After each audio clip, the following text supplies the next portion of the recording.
Hi, I'm Bob Tabor with www.learnvisualstudio.net, where I teach beginners the skills that they need in order to get their first software development job building Windows and web apps at the world's best companies as quickly as possible.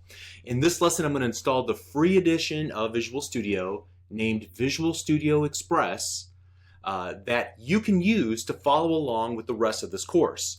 If you already have some edition of Visual Studio 2013 or greater installed, such as Express or Professional, Premium, or Ultimate, then you can skip this lesson and continue on to the next one where we build our first app. Also, if you're adept at installing your own software, then I'm willing to bet that you could probably figure this out on your own. Okay. Like I said, the free edition Visual Studio Express can always be downloaded from Microsoft.com/Express, and it will forward you to the right page. It happens to look like this now, but they change it up occasionally, so don't be jarred if it looks a little bit different. And on this page, you're going to quickly come to realize that there's not just one free Express edition, but there's several.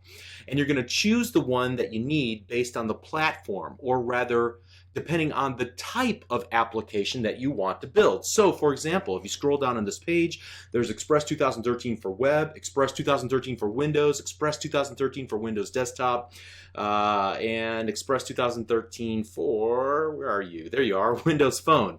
And so this is vitally important. You need Express 2013 for Windows Desktop. If you do not have this free edition of Visual Studio installed, then you won't be able to follow along with me as we work through the exercises in this series. Now, if you already have Professional, Premium, or Ultimate, all those editions have all application types available from your single Visual Studio installation. But that's not the case with the free edition Visual Studio Express. There are other differences as well, but generally you're only going to need the Professional Edition or greater once you learn C# and .NET and you need some advanced features, or whenever you're working with a team of developers.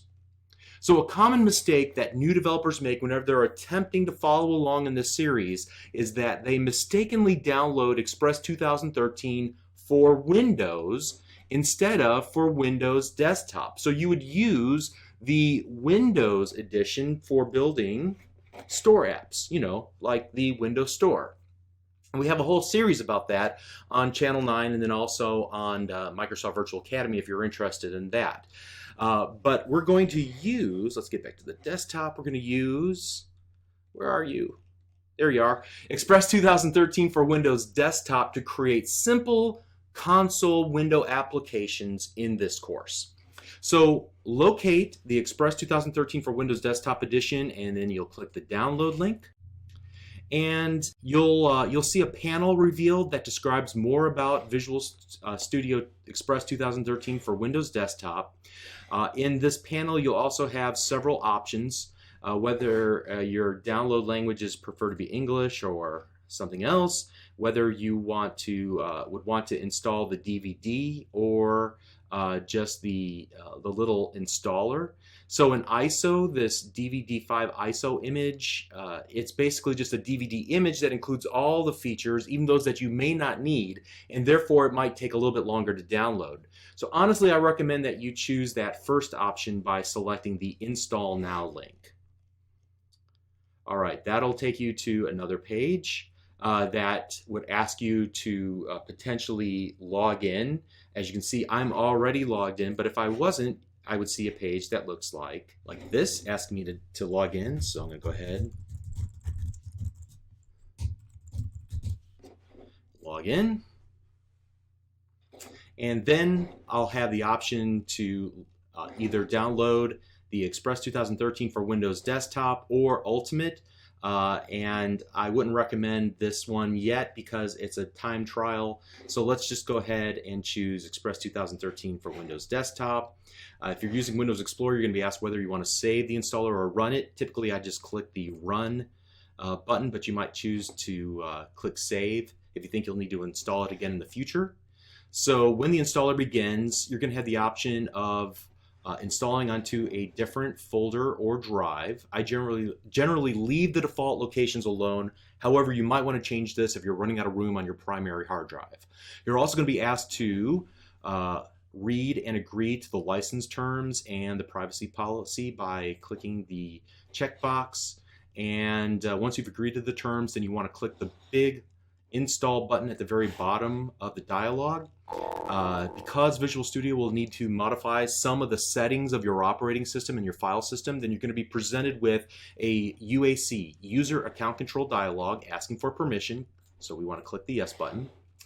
And so next, the setup application will begin to create a system restore point, which is a standard installation procedure to allow you to get back to your computer settings prior to the installation if something goes wrong. And then it'll start to download the relevant components of Visual Studio onto your computer.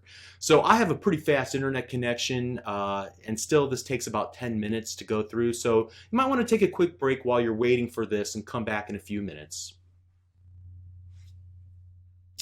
Okay, so once everything's been set up successfully, then you're going to see the successful setup message in the setup application, and we will want to click that launch button here at the bottom of the window to start Visual Studio.